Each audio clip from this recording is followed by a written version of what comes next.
Welcome to the Tom Bernard Podcast and the Family with co-host Catherine Brandt, Andy Bernard, and Kristen Burt. See, what more could you ask for? Alex is going to be on too, but she's not here yet because she's got her kids with her. So it'll take her.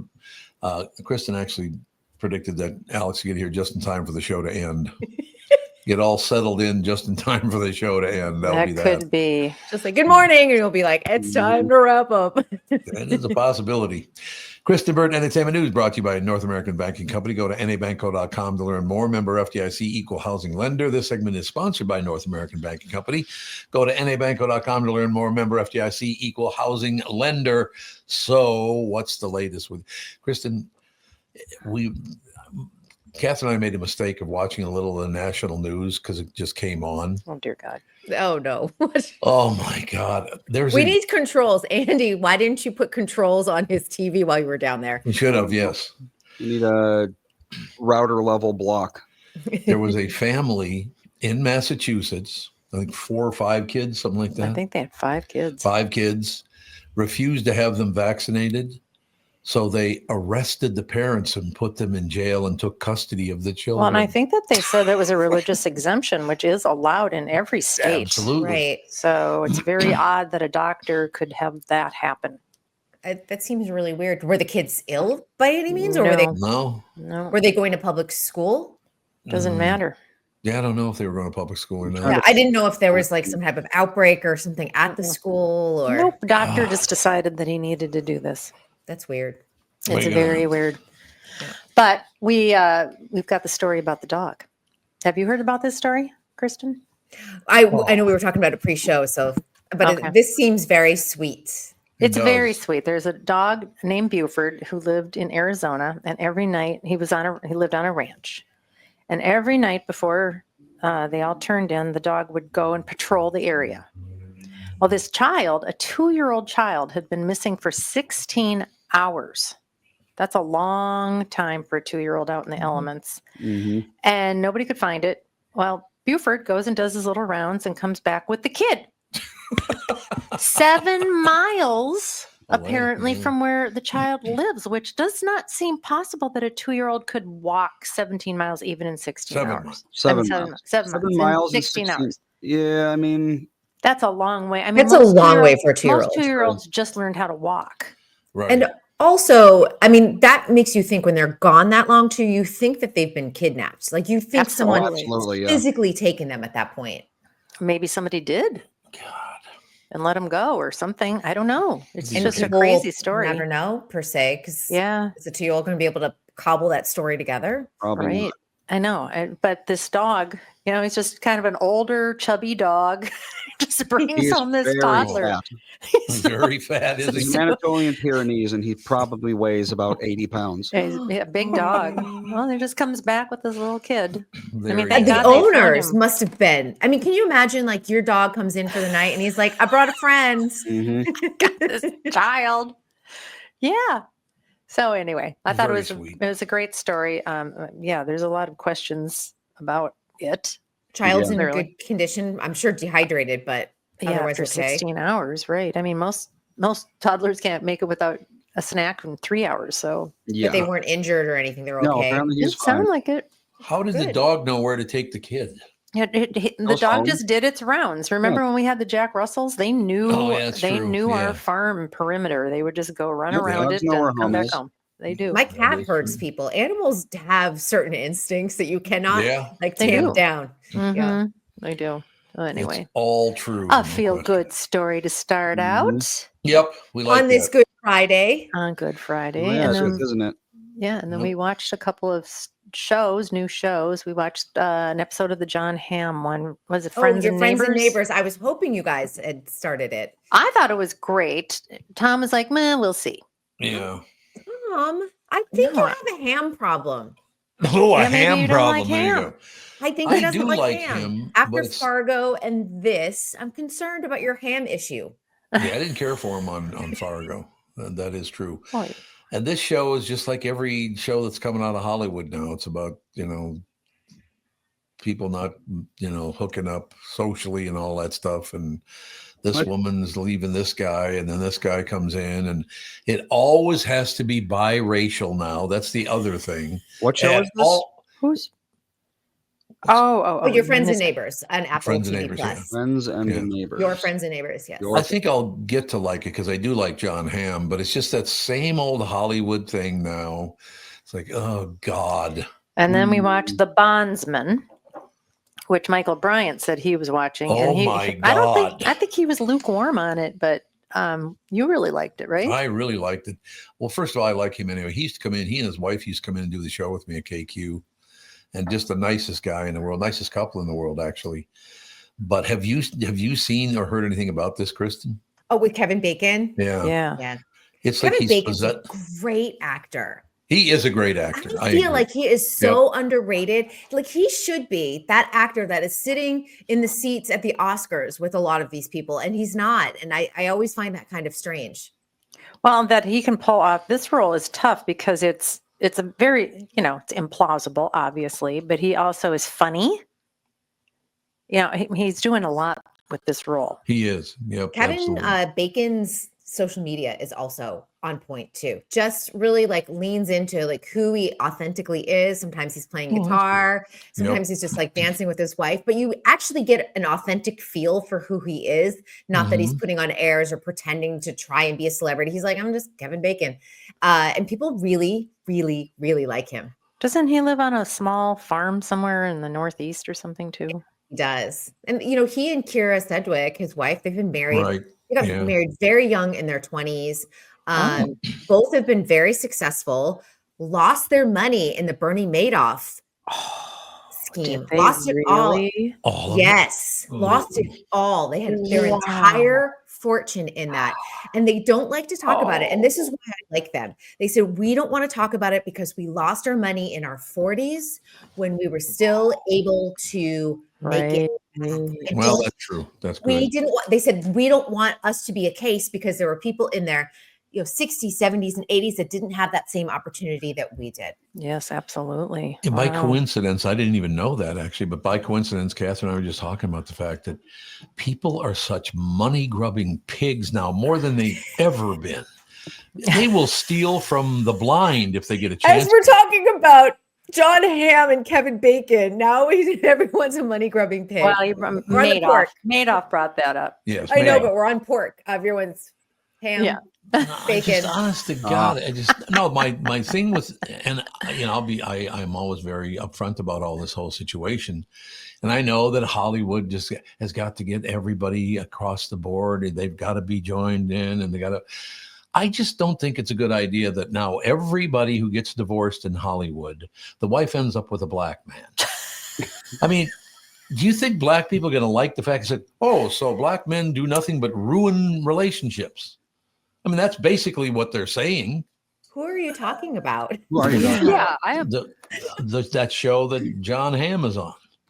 Oh, Friends and Neighbors. Oh, that his wife had an affair with his best friend who's black. That's what you're talking about? Yeah. Oh, and he's living with her now. It's a fictional story. Well, I understand, but it's always the same now, and I just don't think it makes people look good. You know what I mean? Who does it make look bad? Maybe John Hamm should have been a better husband. Well, his wife wouldn't have stepped out. It makes. I mean, that's some of the premise of the show too. He wasn't a great husband. Yeah, no, I understand that the show, so I can't really. Yeah, we'll just let it go. But it's so obvious to me now that they're. I just don't think it makes black men look very good. It's always them that are stealing somebody from somebody.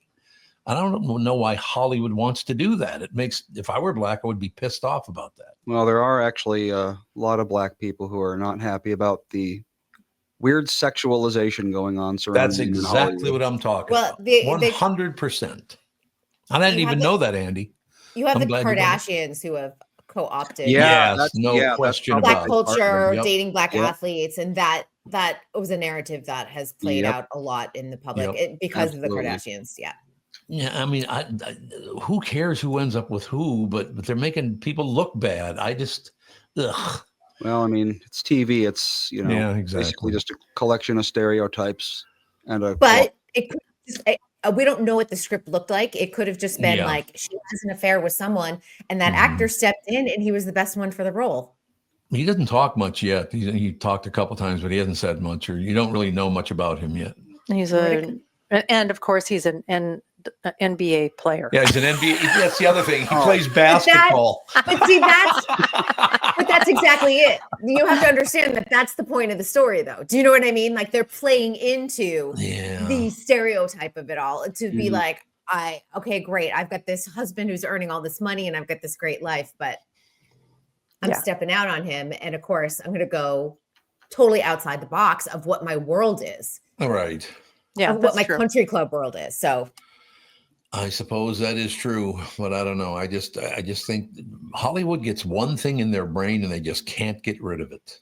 I don't know why that is. Well, you should start writing scripts. And I should. Yes. And so when you have a script ready, I'm going to read it and I'll let you know. Okay. Yeah, we'll get that taken care of. That would be I wonderful. can't wait. But I think it's going to be a Western, a la like a Taylor Sheridan-esque. Yeah, that would be a good one. God, Or Taylor maybe like a Sheridan's BBC so mystery kind of like detective. Oh yeah, we finished 1923. Yeah, It was phenomenal. Taylor Sheridan is a great writer. You can't even get around that. He's terrific. No question. I don't know how he's about it. cranking all these shows. I don't either. I don't understand. He and Ryan Murphy. Ryan Murphy's another one who cranks out a lot of shows. Shonda Rhimes. I don't have the creative capacity. I get burnt out when I'm trying to like write too much. And again, it was very interesting to me because when that was taking place in 1923, my mother was 3 years old, about a few hundred miles just east of where they were. And I was thinking, that's so weird that my mother was alive during this cowboy era. Stagecoach. It was in Montana or where the hell ever it was. 1923 sounds like 1,000 years ago. It does. It's even now talking about, and listen, I was alive, but sometimes when people will be talking about 1985 and I'm like, wow, that was so long ago. Well, it was 40 years ago. It's true. Someone on the internet, clearly a very young person, was talking about like, I forget what it was exactly, but they were talking about like 20th century coal miners. And I'm like, 20th century? That's when I was born. There's a whole thing like on the internet, like a social meme of like, if you have to like go back and like write your birth date in and it has a 19 in front of it, you're really old is what they're saying. But I'm like, that makes someone who was born in 1999 old. 26. Yeah, it's not 26, old. not very old. It's not old. Well, the anniversary of the bombing of Pearl Harbor was just last week or 2 weeks ago, and there was a man that was there, and he was 106 or something like that. Right, I think that's right. Yeah. So he wasn't. Pearl Harbor was December 7th. So there was some sort of anniversary. Something happened. I don't know what it was, but they were having veterans that had survived, and one of them was 106. 106. Yeah, that's exactly right. But I do think, and maybe it's the Taylor Sheridan has a lot to do with it or whatever, but I think all of the writing. What? I found what she was thinking of. The oldest known survivor died 3 days ago. Oh, rats. Yep. I was hoping for a birthday. Well, and it was died, Yeah, Okay. he was 106 years old and he just died a few days ago. That's amazing. He died while skydiving. No. I'm sure he did. Yeah, no question. But yeah, I mean, so that was the last survivor of Pearl Harbor. And that was 1941. I mean, that really does. It feels like they might as well have been, like marching into battle with swords and shields. Right. I just tell you, Fawn has been getting these I Survived books. They're like chapter books about. Oh God, yeah.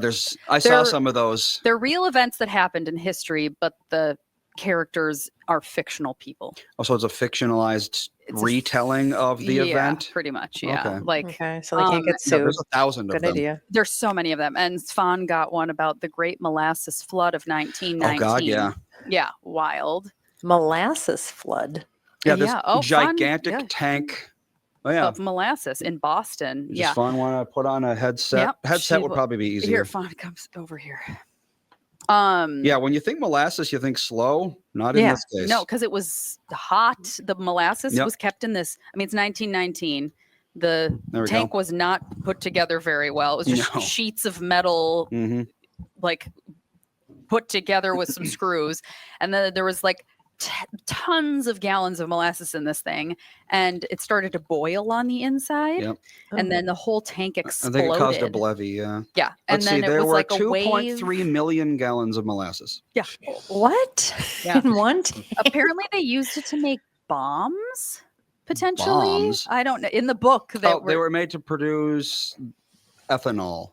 Yeah. And which back then was used in munitions, apparently. There you go. But anyway, the funniest thing, Fawn wants to talk about it. She's here. But the funniest thing was Sage was like, the Great Molasses Flood of 1919. He was like reading the cover and he's like, Dad, were you alive when this 108 years. Dad's 106 years old. Dad's moving a little slow today. That's the No, were story. you alive in the 40s? He wasn't. Well, I do remember He being was a like, little was kid. Bop Bop? No. Not quite. No. Not even Bop Bop's mom. Yeah. Great Grandpa? No. Great, Missed great it, is at yeah, that Yeah, point. great. Yeah, I know. Yeah. Anyway, Fawn's here. She wants to discuss it. Fawn, what do you have to say? Nothing. Well, why did you say, can I talk about it and point all excitedly? You already told the story, I guess. Great. She took all of it. Ooh, Yeah. a shot. She took all Mom of my story. stole her thunder. Yep. Yeah, so our granddaughter who calls me this morning, FaceTimes me this morning, putting stickers on my face saying Nana farts. Yeah. Bop Bop poops his pants a lot. A lot. Oh my Not only God. just poop your pants, but apparently I do it a lot. And Maybe she's like, we can get an adult diaper sponsor. I think. Yeah, get a new sponsor. That'd be you great. know, she said, Bop Bop poops his pants. And then a couple of seconds later, she puts another one, a lot. A lot. Lisa Rinna once did an adult diaper like Depends commercial, and she said it was the most she ever made because no other actor wanted to do it, Oh, and sure. she I made can't like imagine. $1 million to do Oh. it. And this was 10 years ago. Wow. I So could see let's that. bring on the adult diaper sponsor. Well, you know, I spent a lot of time in the old Yep. old folks home, and yeah, adult diapers are We had they're shelves of expensive, and they're changed multiple times a day. So Mhm. People wear them to watch the ball drop in Times Square. They do, which is weird as hell. Oh, sure. They yeah. wear them to Coachella because the No way. bathroom situation. Oh, yes, they do. Yeah. Yep. Big concerts and venues You- like that. I would rather duck behind a tree and pee than just 100%. pee It's in the a desert, diaper. so there's no trees. I would Also, you get your rather- girlfriends to go around you with a towel there or you something. You go. just pee. I mean, come on. I'd rather have a pee bottle. Like, Yeah, here's the pee or bottle. Yeah. Other than sit in it. Yeah. that's gross. Ew. Yeah, I I do- have kids who are in diapers, and I know what it looks like when you sit in a wet diaper for hours. it's You get a gross. rash. It starts burning your skin. No, Ugh. thank you. Yeah, I had to wear them after the kids. You know, this is No, what well, there you go, happens, yeah. and it's not the most comfortable thing in the world. No, I could see that. We'll take a break. Be right back. More of the show right after this. more diaper talk. Yeah. Brad, Sean, Bryant, Michael, Bryant. What's up, Allie? Oh, not much. Doing my usual thing of telling people they shouldn't be texting and driving. In Minnesota, you can't have your phone in your hands. You can use, hands free, but you can't have your phone in your hand for whatever reason. And that's why they made the law the way they did, so that police officers could see a phone in your hand and you got no excuse for why you got it there. Do people know that that's the law? I hope so. I mean, they used to follow it, and then kind of COVID kind of made people forget. And now it's like a freewheeling world out there with cell phones. Let's say you get pulled over because you do have a phone in your hand and you're not watching where you're going. You got to be in pretty big trouble then, I would guess. Well, the first one's not as bad. It's the multiple ones, the problem. And once people start stacking them up, then they have a big problem. And then what we're doing in car accidents is we've started bringing motions for punitive damages, because I'm trying to use the civil law any way we can to stop this, because it needs to stop. Whenever I'd had any problems in my life, who was that I called again? It was like an MB, something like that. Bradshaw and Bryant. Let's take a second to talk about my bank. That'd be North American Banking Company, of course, with Mike Bilski. As a business owner, you're always looking for opportunities to grow, and that's where North American Banking Company can help. Their business banking team offers tailored solutions, whether you're expanding your team, opening a new location, or upgrading equipment. Because they're locally owned, loan decisions are made right here in the Twin Cities, which means faster approval and more flexibility to meet your needs. If you're ready to take your business to the next level, why not bank with my friends at North American Banking Company? Visit nabankco.com to learn more. Member FDIC, equal housing lender.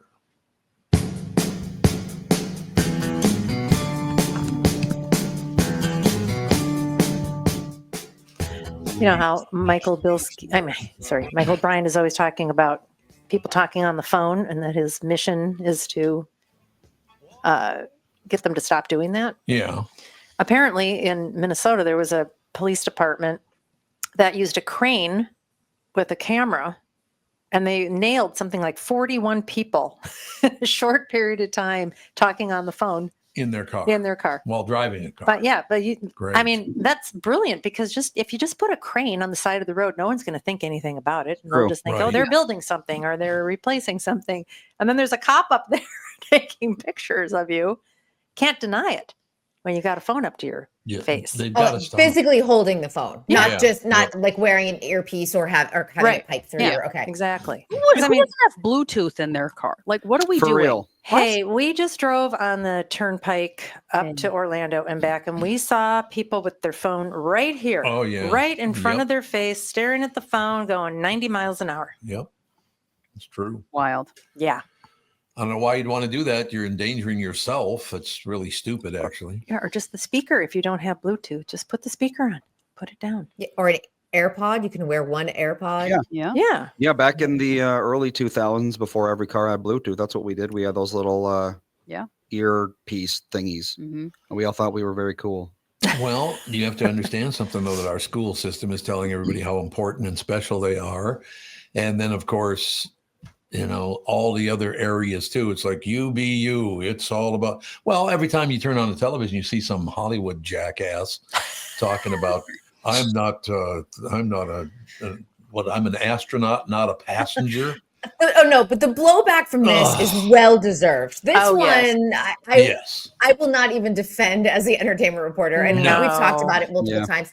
I know that Sean Duffy, our Secretary of Transportation, he called up and said, you're not, by definition of what the FAA says an astronaut is, you are not astronauts. Well, they call themselves crew, but they're also not that, because crew is someone who operates the vehicle. Yeah, right. They didn't operate, they sat there. Yeah, that's what a passenger They is. were if no one traveler. If no one is paying you to do something, you're not a crew member. It's like saying anybody that flies on an airplane is a crew Yeah, member. exactly. Right. Exactly. No, we're just sitting in a chair.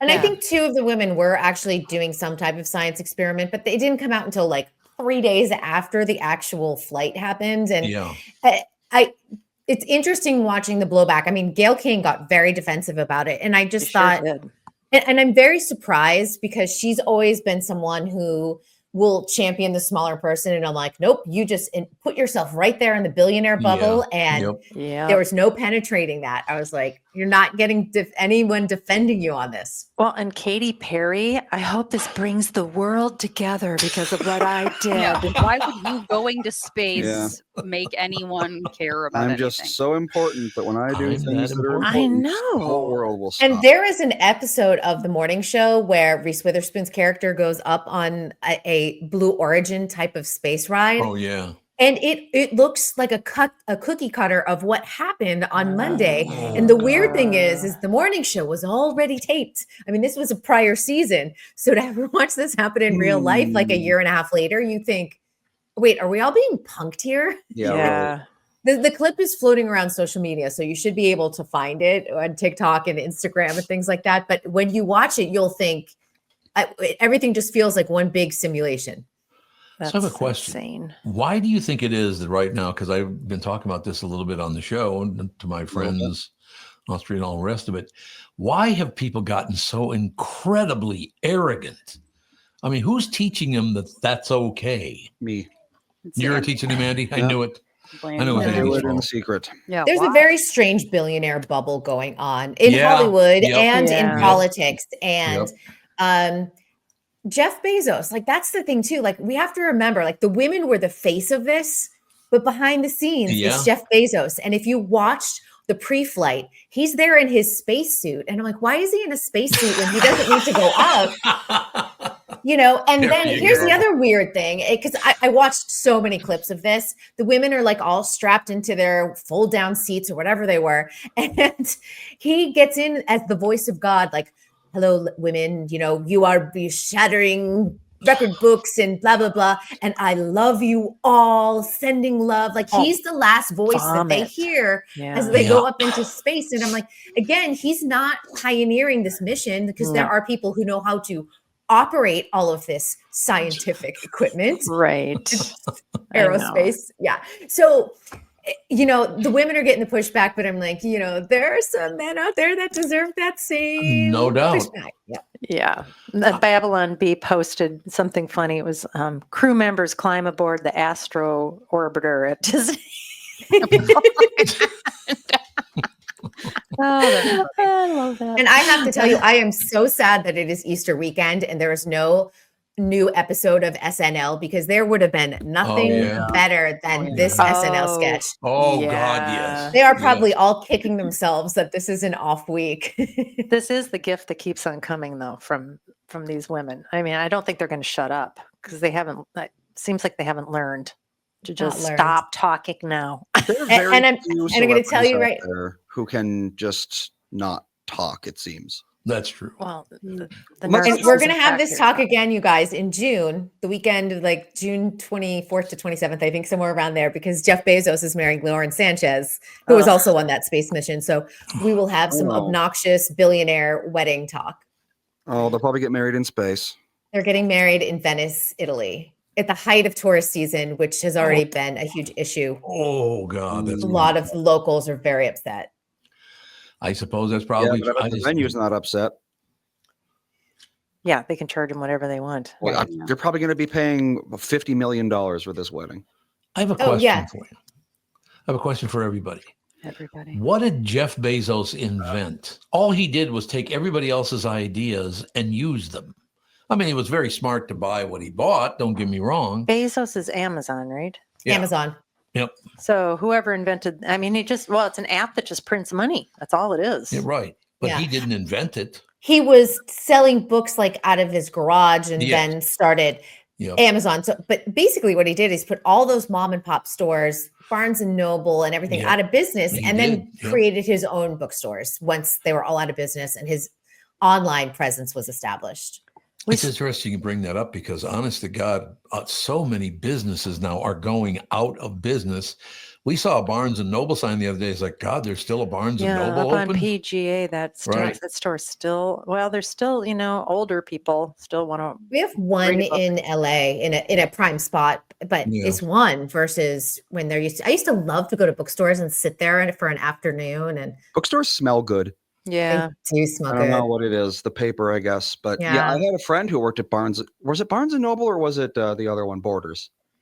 I don't remember. Alex, I can't remember. I think it was Barnes and Noble, but he worked at a bookstore ages ago. This was probably like 20 years ago, maybe. Not quite, 15. But even back then, he basically said that most of their business was just selling coffee. Yeah. You would go in, eat and drink, and then... It was like a hangout more than an actual store. People would buy books, but I don't think the majority of their income is books even. When you live in a city too, it's a place to use the restroom. That's true too. It's true. Well, and it also got to the point, where a hardcover book was $35. That's a lot to spend on a book where you can just get one from the library. Yeah. Did Alex leave? No, she set up Jake. She set up Jake. Jake, where have you been? I haven't seen you in about 6,000 years. What? Hang on. What? I'm trying to turn up my volume here a little. Oh, okay. On the headphones, there's a volume. On the right, on the top. Okay, I found it. You got it? Okay, perfect. I'm in business now. Okay, now you can hear me as I say, where the hell have you been, Jake? It's great to have you in studio. Well, I've been all over the place. I now my new answer to that question is I'm semi-retired. So why? Well, I'm not really semi-retired. I'm just taking gigs so that I can go on vacation with my wife. Mentally, you're semi-retired. Yeah, there you go. That works. I can go with mentally you're retired, but it's been a while since I've seen you. It's great having you in the studio. When was the last time you were here? I don't know, but I've been here the last couple of years. Maybe you were on vacation or I thought I was coming to the room where you were going to be, but I know that you're like you are a witness protection program. Witness protection. That's exactly right. No question about it. But no, it's always been God. You came on the show for the first time, 15 years ago, 20 years? I know you used to come on the KQ Morning Show I was there for 37 years. back when it was radio. Back when it was radio. Who does that? Who does that? All right, Kristen, I know you got to go in a minute here, which upsets me. Your segment's not long enough. You're gonna make it longer.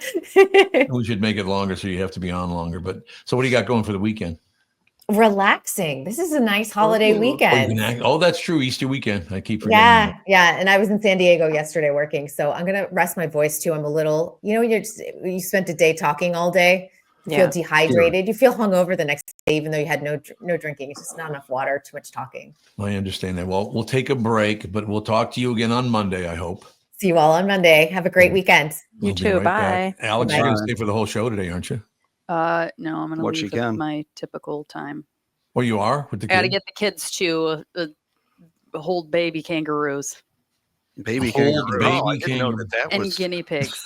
Oh, I want to do that. Me too. Yeah, we're meeting friends. We have Can Jake go? Jake wants to go. Where did you get the baby kangaroos? There's a place called Sustainable Safari. And they have kangaroos, guinea pigs, capybara, like snakes. Ew. And I feel like there's something else. Oh, porcupines. And you can just go in and look at the animals. Right. Or you can pay extra and hold the animals. Okay. And feed get them. shots? And no, they're all in captivity. I think it's all like rescued animals that are in captivity. Oh, Fawn has something to say. And the snake's giant. It's a giant snake? Giant, yes. Giant snakes. Yes. Oh, there you go. Fawn just got an expander put in yesterday, so her S's are hard. Just say, all of her S's sound like shh for now. Cage. I guess it takes a week. The snakes are giant, see? She has a lot of in her mouth. We got to take a break here. Kristen Bird Entertainment News brought to you by North American Banking Company. Go to nabankco.com to learn more. Member FDIC, equal housing lender. The entire segment sponsored by North American Banking Company. Go to nabankco.com to learn more. Member FDIC, equal housing lender. Back in just a couple of minutes, ladies and gentlemen. Jake Johannsen in studio. We're blessed to have him back. It's been too long. That's all I have to say. We'll be right back. Think about retirement make you uncomfortable. Sometimes the anxiety of wondering if you've saved enough can be overwhelming. But what if I told you that you could ease those tensions in just 48 minutes? My guy, Josh Arnold, Mr. Money Talk, can sit down with you and get you on the right track for your financial future. Josh has navigated it all when it comes to uncertain market and economic conditions, and he'll always provide straight talk, never sugar-coated advice on how to reach the finish line with your retirement goals. Don't let your financial worries give you an ulcer or keep you from calling Josh right now. His 48-minute, no-obligation consultation could be just what you need to feel better about your future. Call Josh today, 952-925-5608. Set up your free 48-minute, no-obligation consultation. That's 952-925-5608. Investment services offered by Josh Arnold Investment Consultant, LLC Security Investment Advisor. Past performance is no guarantee of future results. All investments involve risk. All comments and opinions of Josh Arnold's and do not constitute investment advice, and I am a paid endorser. The past several years have been the craziest in the history of the car business. The pandemic, supply chain, and chip issues, all causing extreme inventory shortages that led to, predatory pricing. Some dealers charge thousands of dollars over MSRP. We never played that game. I'm Jim Paul of Valley Buick GMC. We knew that would leave a bad taste in a customer's mouth. More importantly, from an integrity standpoint, it was just wrong. So what about the current market? Inventory and pricing. Valley has their best inventory in years. Really all the Buick and GMC models. Even the previously hard-to-find Yukons, HD pickups, and Hummer EVs. Plenty of deep discounts. Many with factory rebates and low-interest financing. Then it's a good time to buy? It's a great time. We're welcoming our previous customers back, as well as anyone else that felt the treatment just didn't feel right the last time somewhere else. Valley Buick GMC in Apple Valley and Hastings or valleycardealers.com. Car buying without the bad aftertaste. It's Tom for Wellshire Alzheimer's and Dementia Care Facilities. Wellshire Alzheimer's and Dementia Care Facilities are a place where your loved one will live with pride and dignity. If you care deeply about someone in your life, Wellshire is the place I highly recommend. As I've told you many times, I've known 2 generations of this family. Wellshire is a memory care focused facility that has a full nursing team always staffed within the building, 24 hours a day, 7 days a week. They have never used or relied on any staffing agencies. Wellshire of Medina is now accepting elderly waivers after 12 months of private pay. I know them personally, and they are a family-owned local company, conveniently located right in Medina and Bloomington. They're the best staff memory care facility in the state. Wellshire has a robust community with activities 7 days a week. If you or a loved one is in need of a memory care facility, please get in touch with my friends at Wellshire. Set up a tour or learn more at wellshiremn.com. That's WEALSHIREMN.com.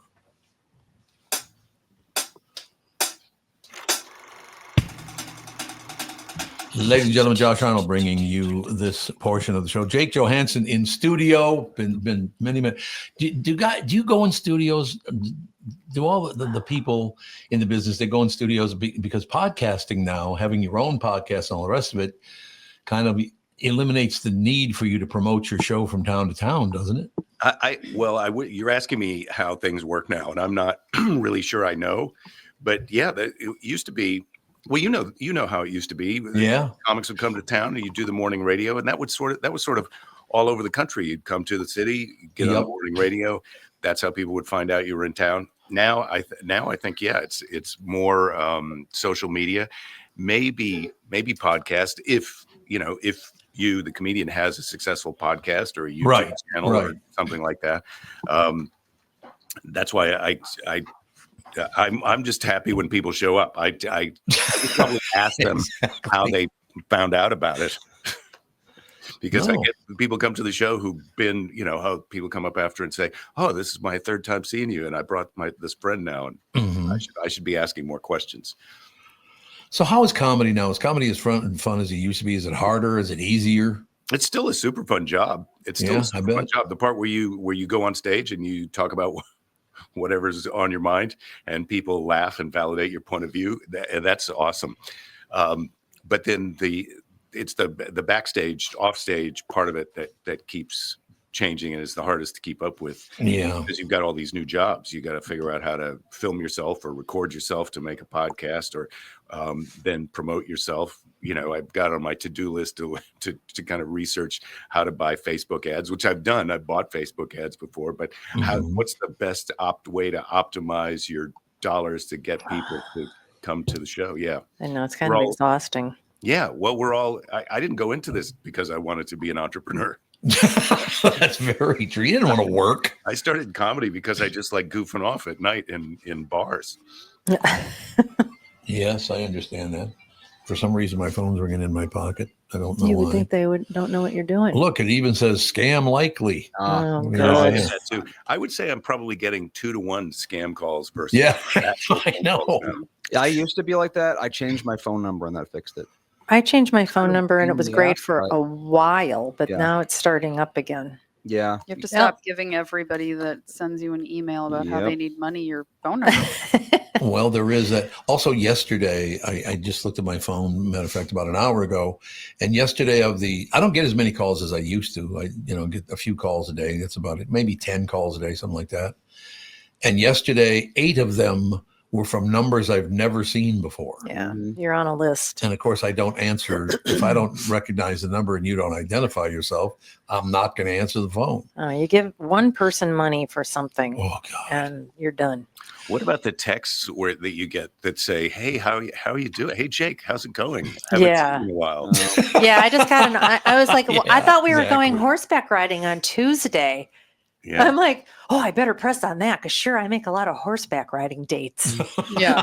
Well, or maybe you want to start. Like, I think that's the idea. They're just trying to hook you into some kind of engagement. Like, hey, I'm not the person, but I want to go horse riding with you.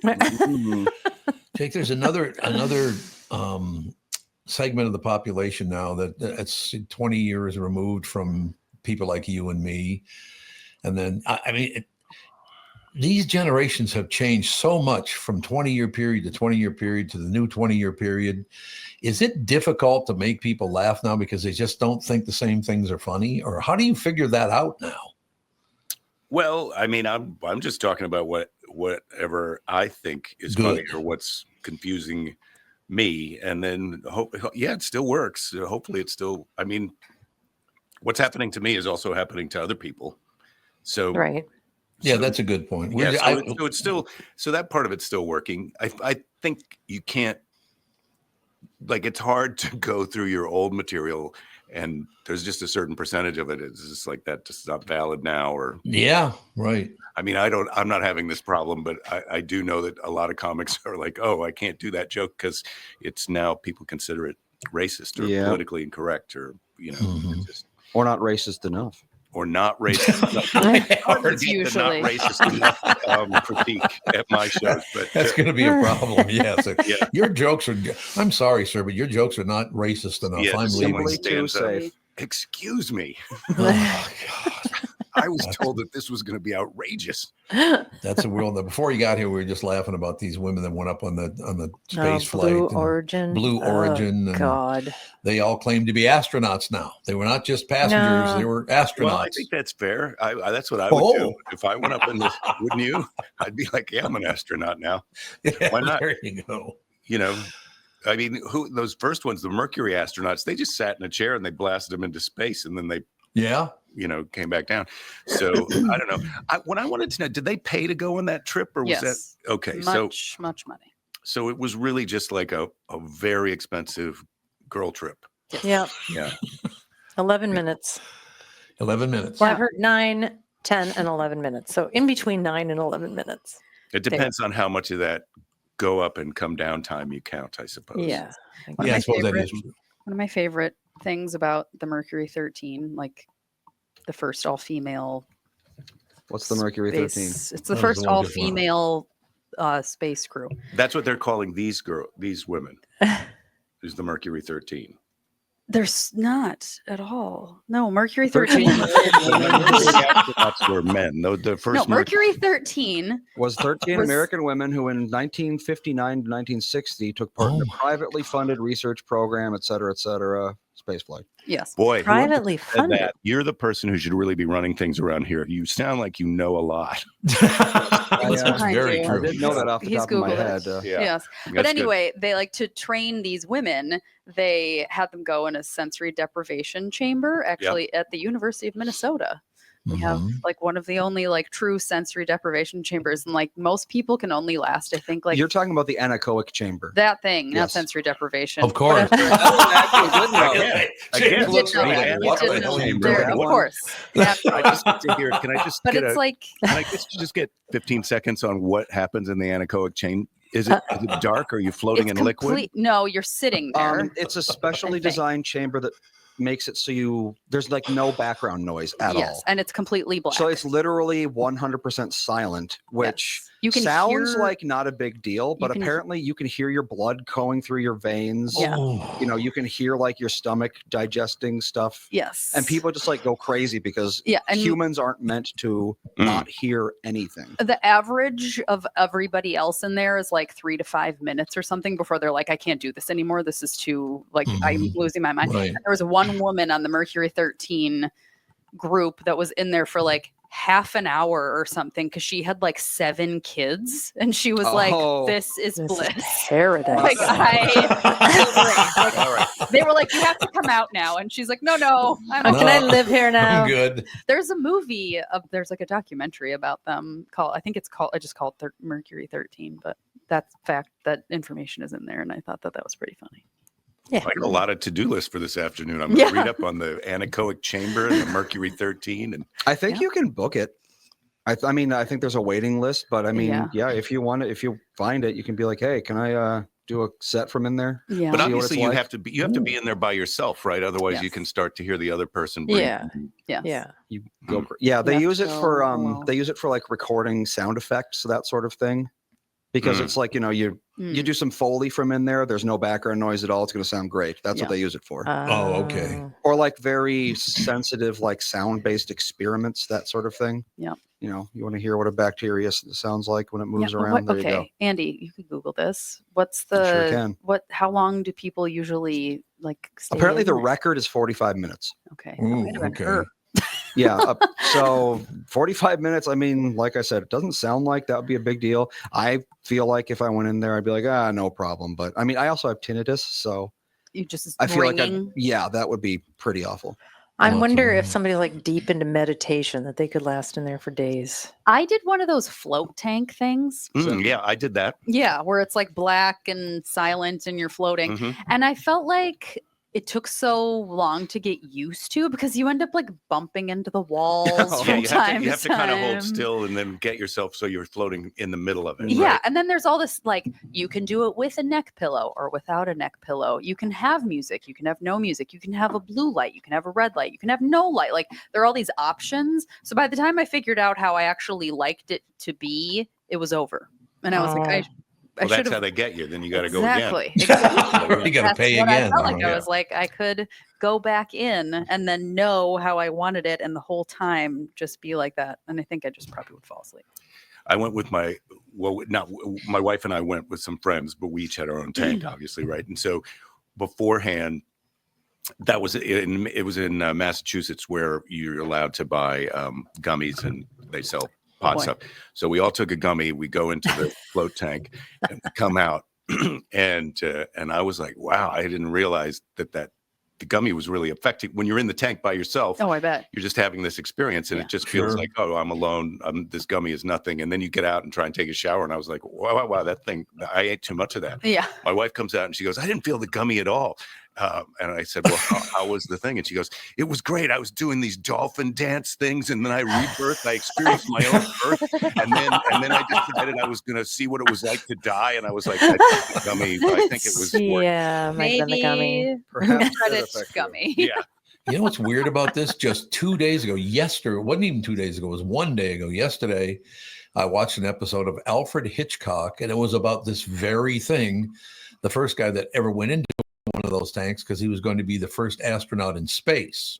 Mm-hmm. So they tried to get him adjusted to being by himself, sometimes in the dark, not hearing anyone else or doing anything else. Just yesterday, that episode from, I think it was like 1958 or something, was on Alfred Hitchcock. Space is on the mind. Yeah, sure. Well, it's been on the mind since Wasn't- about that time. Yeah. Wasn't Michael Jackson big into those things? I The deprivation don't doubt it. tanks? Probably. He's into a lot of weird shit. Yeah. It was interesting. It was fun because we did it with other people. So we're going to do this and then we're going to be together afterwards. And, I think it would be about it. super hard because I've tried meditating and it's sort of hard to say like, okay, I'm going to stop everything right now and just be quiet. Yeah. For a half hour. Oh, I'm like I am obsessed with meditation. So Are you doing it all the time? not all the time, but I can just go into my bedroom and just like lay down, sit down, shut my eyes, and I'm like gone for 20 minutes. Do you do earplugs and any of that? Nope. Okay. I have 2 children, so I'm used to So like you just want to take a vacation. You're like the lady. You just I want like to get in the the sensory tank. deprivation part, but like my heart rate goes really, really low when I meditate because I have my Apple Watch, so it tells me like what my heart rate is, and it's like 32, and I'm like, whoa. They're like, get the paddles. Real heart rate? Crazy. I'd be dead at that point. Yeah. Somebody's going to recruit you. For I don't know something. how accurate it is with the Apple Watch, but I think the lowest that I've ever seen it was 32. It's usually around 45 when I meditate, which is still very, very low. Yeah, I average my resting heart rates in the high 70s. So Yeah, my average is like 63 if I'm just like sitting. But I'm very good at meditating. I can turn my brain off, but I've been doing it for a very long time. And do you have a mantra and do transcendental meditation, or do No. you just focus on your breath? I just sit and chill. I do guided meditation sometimes, but then after the guided, I do like a short guided meditation sometimes, and then after they're done talking, I just sit for as long as I can, and then I like kind of snap out of it, and it's usually 20 minutes. Wow. That I'm like just not. It's like you're kind of like asleep, but you're not sleeping. Yeah, you got to teach your brain to do it. Yeah, it's awesome. What? You know, Yes. What do you have to say? Put your thing on. What? They're really excited about the kangaroos. Yes. Oh, that's what it is. I think. I mean, I'm not sure. I can't. I think I would be nervous. Do you ever Google kangaroo fights? If you haven't, They're babies. Huge. Yep. Yeah, kangaroos Yeah. are jacked, and what they do is they rock back. They can balance on their tails, so they grab you with those short little arms and pull you into them, and then they get balance on their tail and just rake you with their back. out of feet. not at the petting zoo. You don't have to worry about that. No, that's It's true. like a little Today. Joey that you get to. I wonder if there's an I survived a kangaroo attack. Yeah. No, all because the- no one has. I learned this when I went to Australia, but all the koalas now have chlamydia. They've had that Yeah. problem for a long time. Really? Yeah, I remember in the early days of the show, we had an Australian comedian in, and he started doing like the koala facts. Yeah. And yeah, he was like, yeah, chlamydia's they've all got chlamydia. Yeah. It's like how the big cats at the zoo could get COVID. You're like, what? Yeah, or they were afraid they would. I don't know if they Yeah. actually ever did. Like they could. Yeah. How do you get the mask on those I don't know. cats? I know they were vaccinating them like crazy. Really? They were vaccinated? Yeah, they did. Yep. These tigers. Vaccinated the tigers. Sure. Why not? I mean, I know they like drug the crap out of those animals, but would you be comfortable putting a needle into a tiger, even knowing that it's asleep? Because, like, what if the gas wore off and now all of a sudden you got this? You just give it a nice, stabbing gazelle, and they're busy, and then you just have a gazelle on standby. This is such a hypothetical because I'm trying to imagine the scenario where I would be where someone would say to me, like, Jake, okay, we're down. You're the next guy on the list, and we need you to go in and give this tiger that injection. There's been a plague in the veterinary hospital. Yeah, You're the closest person, and we need that injection right now. So get in there. I'm on lunch. I'm making lunch for everybody. You got somebody else can inject the tiger. No, I'm not doing it. No, I understand. We'll take a quick break. Be right back in about 2 minutes more with Jake Joe. And where are you this weekend, Jake? I'm at Acme Comedy Company in Minneapolis, Minnesota. I assume that would be true. Still one of the great comedy clubs in America, isn't it? It is. Yeah, I was there the last 2 nights. It's still awesome. It's just wonderful. My favorite basement. I understand that. Absolutely. We'll be back in just 2 minutes more with Jake Johannsen right after this. Let's take a second to talk about my bank. That'd be North American Banking Company. As a business owner, you're always looking for opportunities to grow, and that's where North American Banking Company can help. Their business banking team offers tailored solutions, whether you're expanding your team, opening a new location, or upgrading your equipment. Because they're locally owned, loan decisions are made right here in the Twin Cities, which means faster approvals and more flexibility to meet your needs.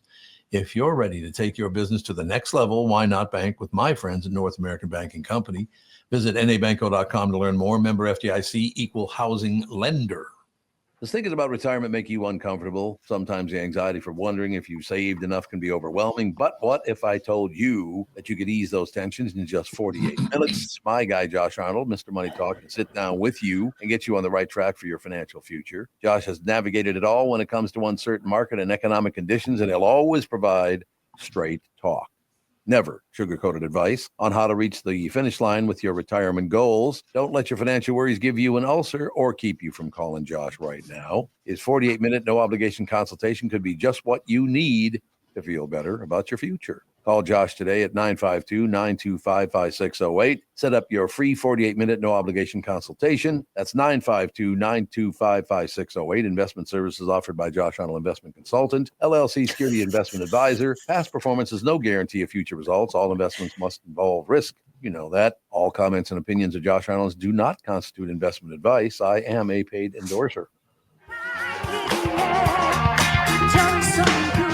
Ladies and gentlemen, this part of the show is brought to you by Mr. Money Talk. Josh Arnold. Call Josh today for your free 48-minute evaluation at 952-925-5608. Did you guys hear the dog snoring the entire break there? He's sleeping deep. Snoring. He's meditating. Yeah, God, is he snoring? Snoring really, really hard.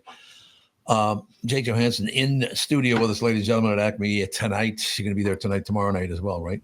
That's correct. I've been there the last 2 nights. So this is the big weekend, big Easter. I didn't realize I didn't realize this was Easter weekend because our daughter's grown up and we're not church people. And so all at once, everybody was talking about the big holiday weekend. And I was like, darn, I'm missing whatever Easter festivities my wife is going to have planned for Sunday.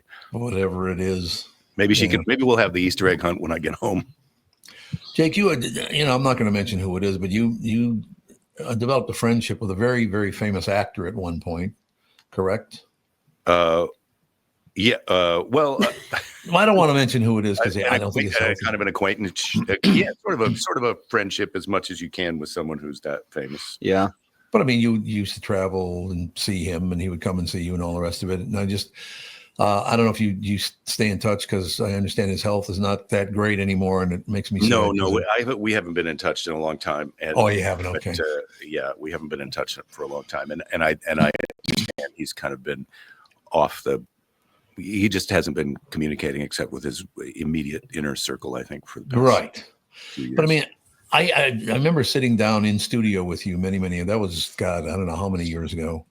But I thought, while you were talking about that whole situation, and this person we're talking about is a big movie star, no question. He was a big TV star, big movie star, all the rest of it. Bruce Willis. Catherine. Sorry, who came to mind? I couldn't really figure out why we weren't saying his name either. But Well, I just, in case you wanted to, I didn't want to. I didn't know. I just guessed. It's not like I mean, I certainly wouldn't brag that we were best buddies or anything. But no, I understand. We are our lives overlapped a little bit for a few years I would say this has got to be in the 90s. Yeah. So it's a long time ago. It was indeed Bruce Willis. And as I said, Bruce broke his career wide open on television. Great TV show. Then, of course, did every possible kind of movie you could ever want to do.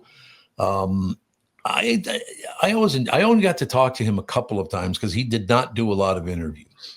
And I talked to him. I think the first time I talked to him was all the way back when he was doing the TV show. So I don't know how many millions of years ago that was. What was that TV show? Moonlighting. Moonlighting. That's. And it was, the thing is, that show, it was like they were sort of detectives in LA, and he was really funny. He was funny on the show. So he was. When that movie Die Hard came out, everybody thought, what a joke that this Bruce Willis thinks he's an action hero. That's and exactly. Then he became he was right up there with the big name action heroes for decades after that. Yeah. No, he was indeed. Was it unusual? And that's the reason I even brought it up, and we don't have to talk very much longer about, all the rest of it, but it's got to be pretty. Yes, that's all right. It's probably a scam. Yeah, it is scam likely. Yeah, scam likely. There you go. Scam likely. Yeah. Man, speaking of Bruce, it always is now. I Googled him to see how he's doing. Mm-hmm. You got some major clickbait out there about him. Bruce Willis fans are so excited by his wife's amazing update. So what do you think when you hear that? You think he's doing better? Yes. Right. No, she's putting out a book.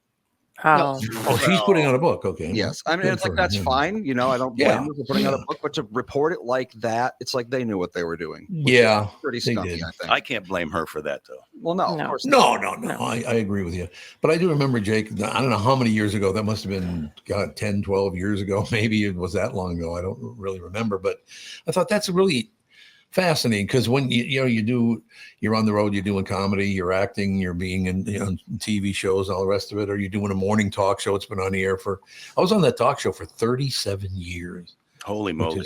Yeah, it goes by, right? You all at once you start saying those numbers, it doesn't even seem true, right? It doesn't seem true, but being a stand-up, a very famous stand-up person, you've met just about everybody, and having the highest rated morning show in America for all those years, 3 decades, almost 4 decades. Mm-hmm. You meet all these people. Do you look at it like kind of a special treat from the universe that you got to meet the people that you've met? Yeah, absolutely. I do too. The funny thing is, and we've had this success. Yours is different than mine, because you were just such a mega celebrity in the area. Wherever anyone can hear you, everybody knew who you were, right? And I always described my amount of fame as sort of the perfect amount, because if I ever got recognized, it was people who liked me. Yeah, that makes sense. Hit that next level of fame where you're like Madonna famous, and people feel like they need to come up to you and tell you what they don't like about you. And it's just like, that's not necessary. Please, you don't have to do that. There's a lot of that. All these great interactions with people, and then times that you forget. Someone texted me a clip of me on the Tonight Show with Richard Pryor. It was like, oh God. Would you tell me to turn it off there, honey? Yeah, something just happened. The dog just ate the microphone. Yeah, I think so. I could turn the microphone off, and then when you set it down, it wouldn't go. A little bit of warning would be good. So here's a kind of a related story about that. At Christmas this year, I was at a Christmas party for some parents of kids that went to the same school that our daughter went to from kindergarten through 8th grade. That group of friends. These people. So some guy comes up to me. He's got a gray beard, and he says, are you Jake Johannsen? And I said, yeah. And he said, oh, my dad was a big fan of yours. And so so this guy is already, he's got a gray beard, so it's an older guy, but his dad was a fan. So I'm like, oh my God. And then he says, you performed at his, and he pauses for a minute, and I'm thinking it's going to be his sales kickoff for his corporation thing. He goes, you performed at his Kennedy Center honors. And I go, oh, wait, your dad's Bob Newhart? And it was Bob Newhart's son who came up. I love Bob Newhart. And he was a supporter of mine, and we had just a kind of a nice acquaintanceship. And so he told me some sweet stories about his dad and how his dad was banned, and I mean, which is something that I knew, and we had met a few times. But then all at once I'm going to dinner. My wife and I are having dinner with Bob Newhart's son, Tim, and his partner, and it was just a really great kind of circle back on one of those, what you're talking about, this fringe benefit of this life that we've gotten to lead, where it's like, now I'm having a relationship with this other person's kid who, anyway, it just is. Yeah, it's been a nice life. I've really enjoyed it so far. I'm not dead yet. Yeah. I don't know if I'm going to become an astronaut, but I don't know if I would even. I would say yes if they said you can be. Would you? Well, 11 minutes. It's nothing. If they're paying, I'm not paying. I'm not paying that too. But I mean, would you accept if they were like, we're going to have you go on a mission to the moon? Because I would not. There's no way. I'd have to think about it. Well, it's interesting because I'd have to think about it first, just because when I grew up, it was that space program. I was a kid, and that was just such an exciting idea. So at first, my initial impulse would be to say yes immediately. But I also realized I'm a person who always wanted to go skydiving and thought bungee jumping would be fun. But then I hit some age, and this is probably 15 years ago, where it was just like, I'm not doing that. That can't be my kid's story about what happened to your dad. Oh, he went bungee jumping, and there was an accident, a heart attack. or he decided to go to the moon. He said he was going to the moon, and then now he's still on the moon. Yeah, he stayed there. Yeah. So I don't know. I don't know if I'd do it. No, Alex is out of here. Alex has to go. Okay. Well, I see how this works. This is like one of those. It's like a weird escape room kind of sci-fi thing. Yeah. Yes. Where people just gradually disappear. You'll be the last one on here. The last one on. Done because I am a teaching aide, and I usually have to go to school at this time. But we have a play date, so farewell. All right, go get them. Enjoy the kangaroos. I will. I think your mom will come back, but she hasn't come back yet. Maybe not. We'll see. But I'll be here. The kids will also be here on Monday because they don't have school. Oh, they don't have school Monday either? No. So all right, we'll see you on Monday. Yep. All right. Bye. Sounds good. Bye. Andy, you want me to break here? Oh, we don't really have to because you just shifted it over and everything's good. And I assume your mother will be back at some point, but I'm not really certain. But yeah, I mean, I loved hearing you. And I was thinking about that while you were sitting talking, and you came in studio all those years ago. And I don't know how many years ago it would have been, talking about, it was up at, I think, he has a house at Yellowstone, doesn't he, or near Yellowstone? Sun Valley. Sun Valley, that's where it is. Okay. Yeah. But I mean, I remember, that's one thing about this job that I've always loved, is I can basically remember the stories that people have told me I've been in the business now for 58 years. So holy cow. I remember some stories from a long, long time ago, but I love the fact that I can remember all that stuff. I really do. I can still see you in my mind sitting there talking to me across the table about hanging out with Bruce Willis and going to you stayed at his house a couple times, didn't you? Yeah, well, not at his house. I've been to his house, but we've been to his house. Okay. I always stayed at a hotel in town. But I mean, and again, I'm not going to drag it out. I just wanted to go back to it for 1 second, just saying that for the average person, they will never know what that feels like. And it's pretty well, that's also, look, you feel good about your house until you go to someone like that house, and then it's like, oh, this is my house is not that. Is that a real painting by the person who I think it's by? Right. Yeah, it is. It is. No, and you look out the window and it's Central. That's Central Park down 50 stories below us. Oh yeah, that is. Mm-hmm. Also, as time has changed and, going back when I started as a very mid-teenager, basically 16, 17 years old. But comedy keeps changing. And I do remember when I was very, very young, Richard Pryor, his album came out, and to this day, I can't say the name of his first 3 albums, unfortunately, because yes, what he named his first 3 albums, all 3 albums had the big N in it. But do you see anybody like that, this younger generation coming up behind us? Is anybody ever going to break barriers like he did, like you guys did in your time? Well, I mean, I don't know. Comedy is so huge right now, and and then it gets controversial, and people are aspiring to be truth tellers. And I feel like I've always thought Chris Rock was out there telling the truth about things, and I feel the same. I know that sometimes people think some of the things that Dave Chappelle says are controversial, but I think he's got a perspective on the world that's pretty interesting and enlightened. And then just in general, I mean, it just is amazing how big comedians are and can be in the world. Like right across town tonight. I mean, I shouldn't be plugging somebody else's show. Please come out to Acme. You not just to see me. But Tom Segura is playing the hockey arena tonight. Oh, Segura is? Okay. You know, and that's just such a giant venue. And the idea that and he's not the only person who's reached that high level of success as a comedian right now. So sort of, Richard Pryor was amazing what he did and what he had to say.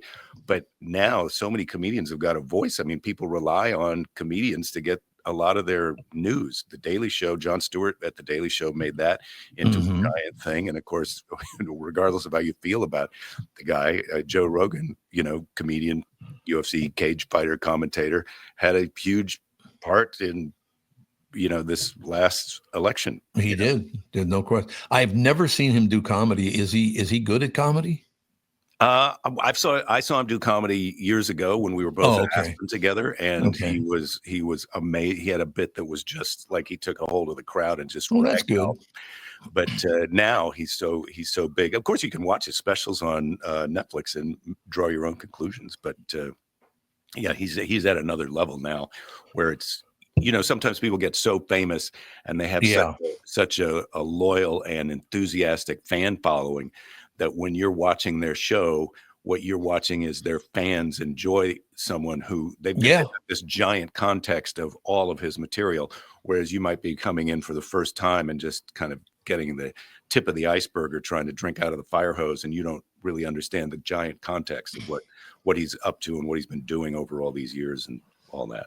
It was interesting. The one time I did meet him, and it was many, many years ago, before all this started and all the rest of it, and I could tell he didn't really care for me too much. And I'm like, I haven't even talked to you yet and all the rest of it and blah, blah. I just don't really understand. But he was very, because he talked about him being from Boston, and I, asked him this, that, and the other thing, and he would just kind of blow my questions off, all the rest of it. And then he left.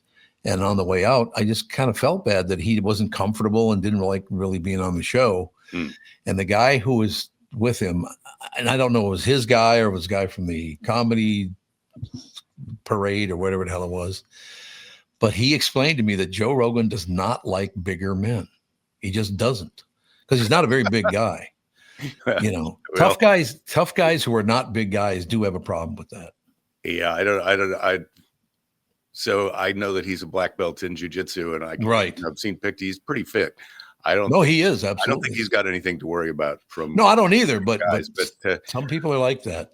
I would also, when you were first talking about it, I was trying to, of course, who can read anybody's mind? But I can just tell you, as a comedian, you go on the road, and there's much less guys like you who are doing a morning show that's friendly and really to comedians to promote the show. A lot of times, the person you're talking to is barely there, and the odds are that they don't understand how to promote the show. And it's easy to get you wake up, it's late, you've been up late, and now you're coming in to do this thing, 6 o'clock in the morning. You just misunderstand. He gets the wrong end of the stick about you, and then I definitely have seen that happen with comedians on the road, and they just get on the wrong foot, and they'll come home and go, "Oh, I did this morning show," and the guy, and I go, "No, that guy is actually one of the good guys. You were wrong about him." But I do understand that. I absolutely do understand, because there are some people, and the fact that he, is a black belt and all this stuff, might have had something to do with that. Because I bet some people kind of don't like the fact that he's,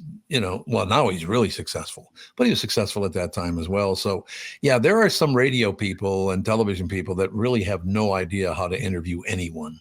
And that's got to be a pretty Jake, you've been through it for decades. I mean, there got to be some shows you go on, you go, oh my God, they have no idea how to do anything. Well, sometimes you show up and, there's those formats where they've just got their regular cast of goofballs, right, kooky and ridiculous, and making inside jokes and, sex, or they'll have a stripper in the room, and then they've got someone else who's just been in there before you, who's still hanging out, and he's bringing some energy that's like you can't even figure out where you're supposed to jump in and do your thing, and how it relates. How is this helping me to do my show? And sometimes there's shows where you go on and they just want to engage you on a real basis, like what we're having now, a conversation where you feel a little bit like, well, I hope that makes people want to come out to the show. But then the real bad ones are the ones where it's like the morning TV kind of mentality, where they ask you the most basic questions that don't have a funny answer. They only have a serious answer,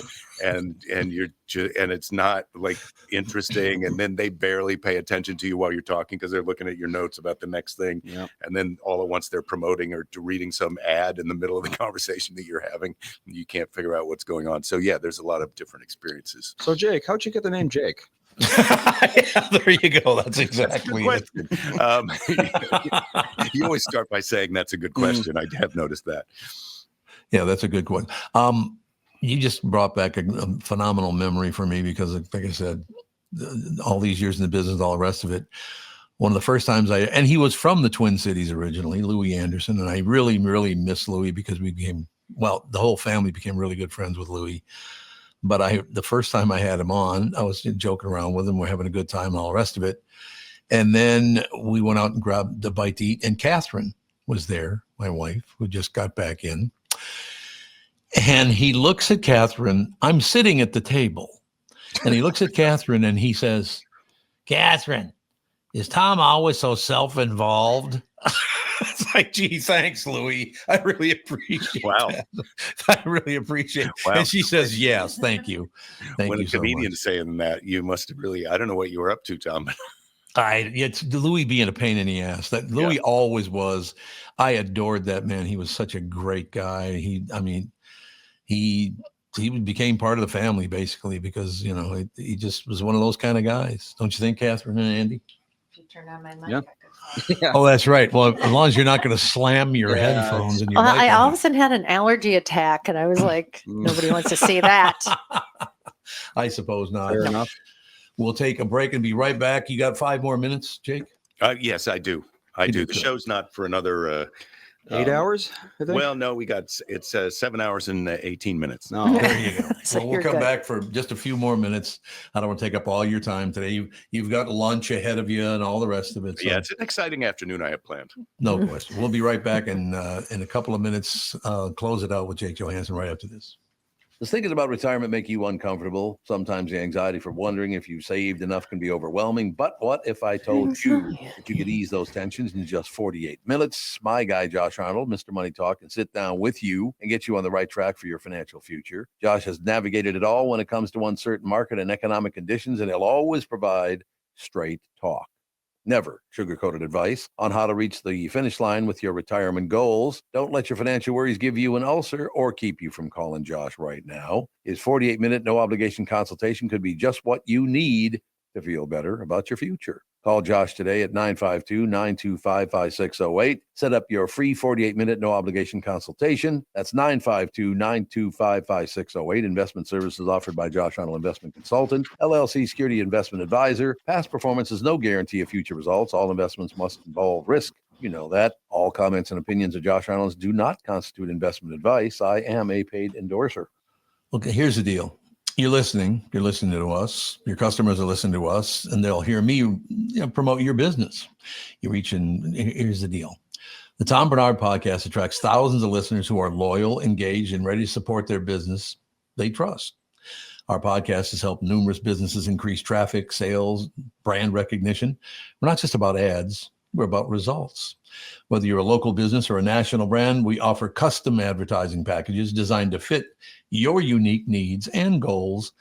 Our audience spans multiple demographics, allowing you to target your ideal consumers, the customers that come in to see you with precision, from millennials to baby boomers and everyone in between. With the broad reach we have, a passionate following. We do, and thank you, by the way. I noticed yesterday we got tens of thousands of hits on social media, and I really do appreciate that. Thank you. So yeah, with the broad approach, the reach, the whole deal, passion following, your business will see increased visibility and awareness, translating into more customers and sales. So visit tombernardshow.com, click on the partner tab, and let's discuss how we can work together to grow your business. I said, sisters, if you only knew, you would wish you. We are back. Jake Johannsen in town. He's at Acme tonight. What time tonight? Tonight it's 7. I think it's 7 and 9:15, something like that. And then tomorrow night the same, 2, 7 and then 9-ish show. But if you want to come to the early one, you should get those tickets. Well, you should buy your ticket now because they may sell out. That usually happens. I'm sure it's going to sell. It's Jake Johannsen, for Christ's sake. It has to sell out. Well, I was just listening to you're talking about your show and people buying ads, and I'm really hoping that I'm going to get the results that you talked about. Yeah, there you go. That's exactly it. I'll tell you one thing. I wasn't worried about my retirement until I've heard that Josh Arnold thing a few times, and now I know I got to give him a call.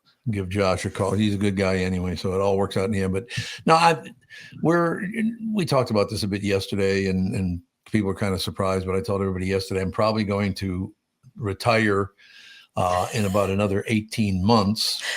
I thought you were going to say 18 years. I'm probably going to retire in about another 18 years. So no, 18 months. 18 months. Okay. It's not 18 years. No, I think I'll probably do next year in 2026.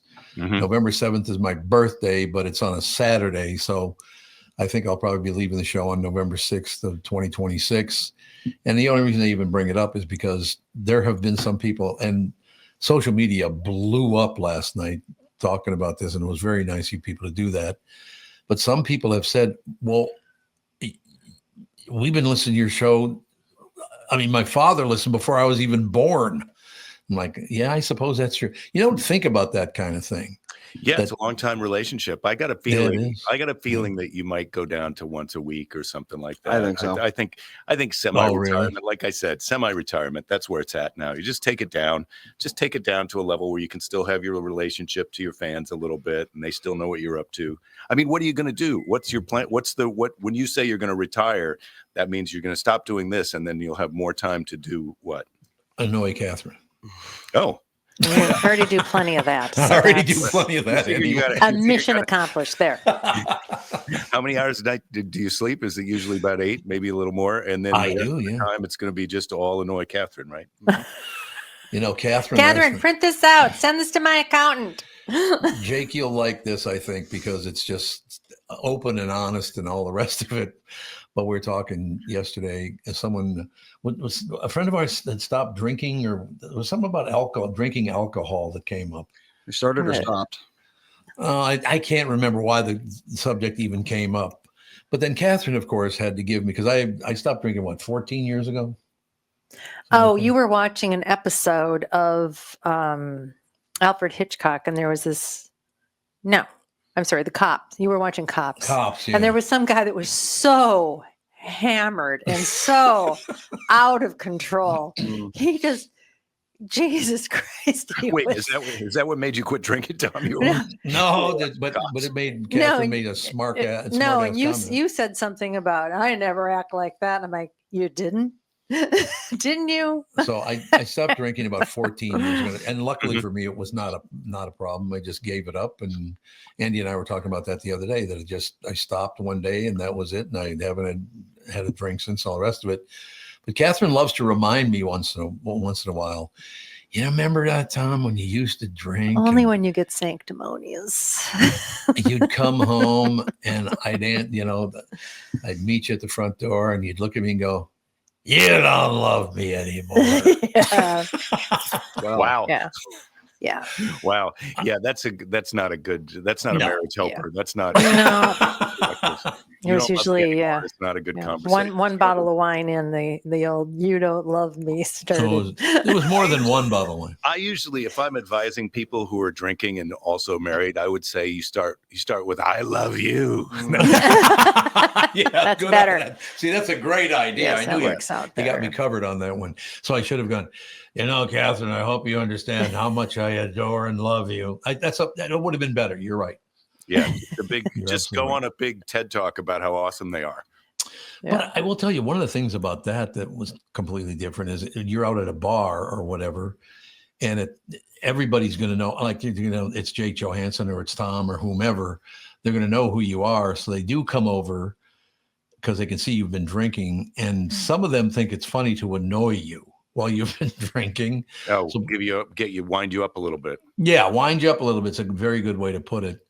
So like this one guy in social media yesterday, all these people sent these, because I announced yesterday that I was going to, get off the show in a couple of years or a year and a half or whatever, and blah, blah, blah. And one guy, out of all of these posts that I saw, one guy had to put in there, "Good news, Tommy Blowhard." Jesus. It is. But see, this is what I'm talking about. You're that level of fame where it's a problem, where people who don't like you, like, this is a guy, like, you seriously, you don't have anything better to do but listen to a thing that you don't like and then say something really crappy in the comment about it. Like, right.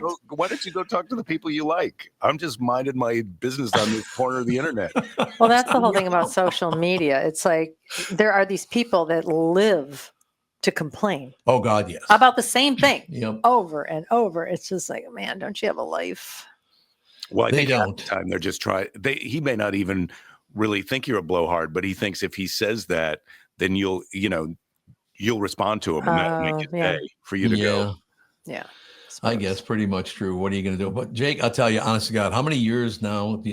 I was trying to think of the first time I ever met you, and it was a long time ago, man. It was a long time ago. We're still alive. We're still in the game. Still here. Still alive. I feel like you could sell Tom Bernard Blowhard T-shirts. Maybe I should put them out there. Yes. Yeah, you just own it. Tommy Blowhard. Which we do, as of recently, have an IQ 92 hat on our merch store. So, why not put IQ 92 on that? Why not go over to TomBernardPodcast.com and get yourself one today? There you go.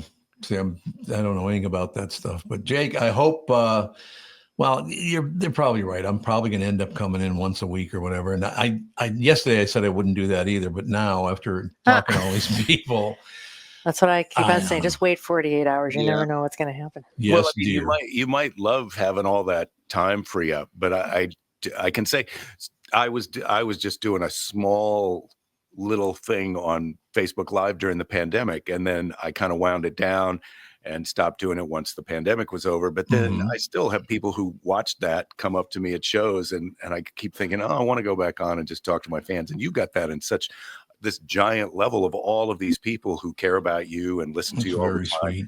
And I think that you're going to want to still just kind of let them know what you're doing and how you're doing, and maybe listen to a little bit of the interactions that they want to have with you. Yep.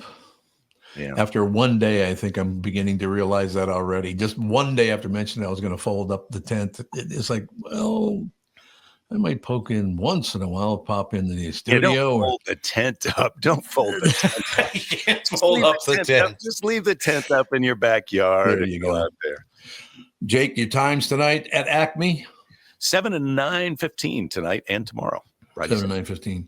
Say hello to Lewis for me. I don't, because we used to be in the same building for all those years, but now we're not in the same remember building. that. Yeah. Yeah, I think the last time you were on our show was about 6 years ago. Really? Is that right? I remember one time coming to your house here. That was a long time. That was ago. a long time That was ago. like 12 Very years. beginning. Yeah, that was. I think we were in their basement for the first like 6 months or something of the show. Oh, and then it was that's right. studio by Acme, Yep. and then We were now there for a this long studio. time. Yeah, this is my first time coming to this studio. Yeah, we've been in this building for probably about 6 years now, maybe even 7 at this point. So, oh my God, that's how fast things. I know. It's true. It's true. Well, you got to come back, Jay, because I love having you in your. If I'm back in town, if Lewis is up for it, I'm up for it. I like it. Well, you won't be retired until next. You will still be here next year. I will be. Absolutely. So we'll look forward to seeing you next year. Have a great weekend, and we'll talk to everybody on Monday. Bye. Thank you.